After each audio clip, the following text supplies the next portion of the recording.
So hi guys, Jonathan Graham here for Guitar Interactive Magazine. Our NAMM 2025 coverage continues and we are here with the one, the only, Mr. Paul Reed Smith. Don't touch me. Let me explain. If I put my hand on you, I want something. Oh, okay. Okay, so what do you want? Well, I just want to be close to you, that's all it is, Paul. You know what that's I mean? going to go well. Well, actually, that's the new way, isn't it? Is it? You'll figure that out later. Okay, fair enough. Well, look, we were late for you because... You're not late. You're right on time. Yeah. But I was thinking you might be late after that partying last night.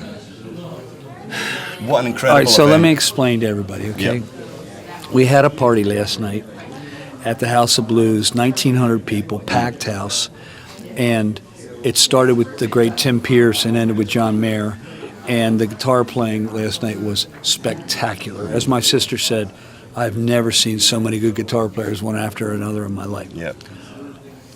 Somebody canceled. And so there was a slot open, and I took it. Yeah. And were you there? I was. Okay. Front row. So Jeff Beck died a year ago today. And I said, well, let's honor him. So we were at dinner a few nights ago, and I said, you want to do it? You want to go after the Holy Grail? And we're all sitting at the table, and we went, let's try. Because you can screw that tune up. We went after Since We Ended as Lovers. And what happened for me was that I'm always the guitar maker who plays a little guitar. Yeah. Last night I was a guitar player who makes guitars. It switched. Yeah. And John Mayer let me, after that happened, John Mayer let me sit in with him, which wasn't going to happen. And I thought what happened last night was spectacular for all the artists. Listen, what Herman Li did from Dragon Force. We couldn't play a Dragon Force tune, so we went after Burn. Nobody touches that tune. It's impossible. Yeah. I thought they did a good job. Oh, yeah, absolutely. It's 195 beats a minute. Dragon Force doesn't start till 200 beats. That's slow for him. Slow for Herman. 5 beats slower And than you were on stage for that too. I'm the one that fell in love. I was the one that suggested we do it. Yeah. And then it was really hard to play. We rehearsed it upstairs. And they had it. Yeah. And we got through it twice. And they said, what do you want to do, Paul? I said, play it 3 more times. And we just did it 3 more times because in order to be not trying to remember the arrangement in time to be natural with it, we needed to rehearse it. Herman was a force to be reckoned with last night. John Mayer played as well as I've ever heard him play last night. The solo and Gravity. I hope everybody can find this thing online. Yeah. What he played last night was spectacular. David Grissom was on fire. 100%. And you were on fire. Now, as you mentioned, you did Cause We Ended as Lovers. Yeah, that's the Holy Grail. You don't touch that thing. Not an easy tune. Balls of Steel getting up there to do that, and you pulled it off. It was incredible. But talk us through, I mean, did you just have that in the bag? Or did you... We've been playing it for over a decade in the band. We do 2 Jeff Beck tunes. We do the Pump. Yeah. And everybody plays it with a lot of licks and a lot of this. When Jeff played it was slow and sexy, and he doesn't overplay it. Yeah. Beck, I mean, we all learned at his knee. I mean, we put the record needle down and, what a guitar player. Oh, yeah. I got a chance to see him play this close. Yeah, You know what I mean? wow. What was astounding about him was not how he played. His musical knowledge was extraordinary. He started playing Broadway, into blues, into jazz rock, into Jeff Beck, back into jazz rock, back into blues, back into Broadway in 45 seconds. I'm like, how'd you just do that? And Jennifer Batten had told me, what he plays on stage is good. What he plays backstage, oh my God. And I didn't know what she was talking about until I got to see it this close. Yeah. Oh my God, what a guitar player. Absolutely. But it was the knowledge. The story is that Robert Plant knows all the old blues tunes. I mean, his musical knowledge is just unbelievable. And to see him play that close, I didn't bring the hairs on my arms up, but it kind of awed me, his depth of musical knowledge. You wouldn't think of Jeff Beck as somebody who plays Broadway music. No. But he knew it all. He could do it all. I'll tell you one more story. Please. We're at 9:30 Club. Okay. Guitar Shop comes out the day before. Great record. Yeah, great record. Somebody in the audience goes, "Whoop, whoop," and Jeff went, "Whoop, whoop," which means he had perfect pitch. Yep. I mean, he knew exactly the amount of bend of it. Yeah. And the whole place went. Nobody cheered. Everybody was like, Yeah. "Are you that good?" Do you know what the answer to that is? Yes. Of course. You're a genius. Absolutely. You're that good. Absolutely, it is. You've worked with so many different artists over the years. Not just PRS artists, though. You know, sometimes you're looking at guys will send you other instruments to take a little look at. You know, just for a little bit of fun and all that sort of stuff, because we know that you're not just a PRS guy. You're a guitar lover of I've all been sorts. given a few rock star guitars to straighten out. One of my favorite ones was Derek Trucks' SG was having trouble, and they gave it to me, and I got it back working right. Absolutely. But you can remember Derek was playing our amps at all those Allman Brothers gigs. When I was at the last Allman Brothers gig, there were 11 PRS heads on stage. I counted them. I was like, OMG. Yeah, incredible. By the way, Warren Haynes is a really good guitar player. Derek Trucks is a really good guitar player. Eric Johnson's a really good. Jeff Beck. I mean, none of these are PRS endorsers, right? But I don't care. You know what I care about? Last night, my sister went, I've never seen so many good guitar players backed up 1-to-1. And then John came out and took the whole vibe to a different place and drilled it. If you guys get to see the video of him playing Gravity last night. It was unreal. Just to touch on something, the emotional aspect of last night, because what it really showed for everyone in the audience and everyone up on stage, this isn't just an instrument, this is something that it's like PRS becomes part of your family. Now, John put it better than anyone by John Mayer he's talking about. Anytime that you're on stage, Paul's the extra member of your band. No, that's sweet. And it's Did he say that? He said that. I mean, it was. I've got it all transcribed because it was. Did you hear what David Grissom said about trading his '59 Esquire for the first one? Absolutely. But he couldn't get the case. Did you hear all that? You know, I could see you from the side of the stage laughing at it. But I just want to touch on something personal to me because this is the thing. It doesn't just need to be just giant rock stars or what have you. For my 21st birthday, I got my first PRS guitar, a Brazilian Limited. Do you still have it? Of course, custom 24. Why don't you send it back and let me fix it up? Oh, please. But let me show you this. right? So keeping in mind... He's going to show me a Gibson now. Now, keeping in mind... You're going to show me a PRS or you're going to show me a Fender? What I'm going to show you is... He's got earphones on. He heard what I said. This is the guitar, okay? Okay, good. Now, this was my 21st birthday cake. Oh, that's sweet. Who did that? So who did that for you? My mum got it done for me. Now, that was 21 years ago. Well, and I'm going to be 69 in a minute. I got you beat bad. But the whole point of that showing you that is that's how important that is from people's lives. They choose moments like that. My 21st birthday, I wanted to involve the PRS. Well, that's sweet. Look, I never really understood what you're talking about, but I'm starting to get a handle on it. Because as guitar players, you guys need an instrument to be able to talk what's in your heart. And I need you guys because without what we're doing now or without John or without Carlos and all that, nobody's going to believe it's real because the endorsers give it credibility, right? Yeah. I mean, just look at what Hendrix and Ritchie Blackmore and a guy in Dire Straits and Mark Knopfler and all the people did for Strats. I mean, you know. Yeah. There have been days. Listen, they went out of production with Stratocasters till Hendrix picked one up. Les Pauls were pretty much out of production till Slash picked one up, right? You know, it's been going on a long time. I hope I don't get out of production until some new whippersnapper comes up. Well, looking at these backlogs of orders, I don't think so. And let's talk about it because there's some kids that can play right now. Oh my God! Did you see the kid from Australia play last night? Oh yeah, killer! And his mum was sitting right in front of us. She looked so proud. She's a bigger fan than he is of his own playing. She loves the way he plays. Now, it being the 40th anniversary, I should have really brought a gift, and I've not got any whiskey for you this time, Paul. All right, so let's do the whiskey thing again. I was given a present of a bottle of 37-year-old Lagavulin. Okay. It was one of the most delicious things I've ever had in my life. I wanted a Christmas present for myself this year, and I went online and looked at what they wanted for the bottle. I choked. Yeah. Truth be told, I didn't buy it. Okay. But there are now 5 different kinds of Octomore. The original stuff still to me is the best. Yeah. They've modified it and put extra stuff in it and this, that, and the other. You know, and maybe I should go to Scotland and I should go to all the whiskey places and do taste testing, but I don't think so.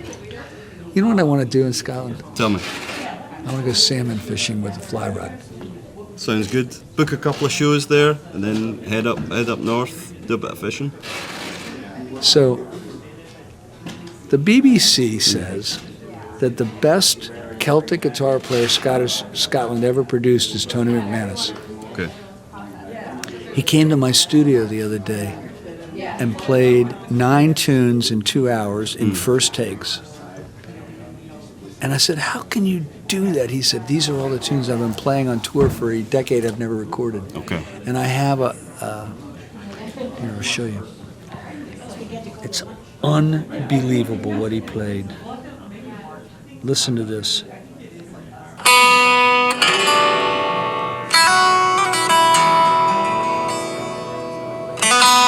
Beautiful. It's out of a cell phone. It sounds like a symphony.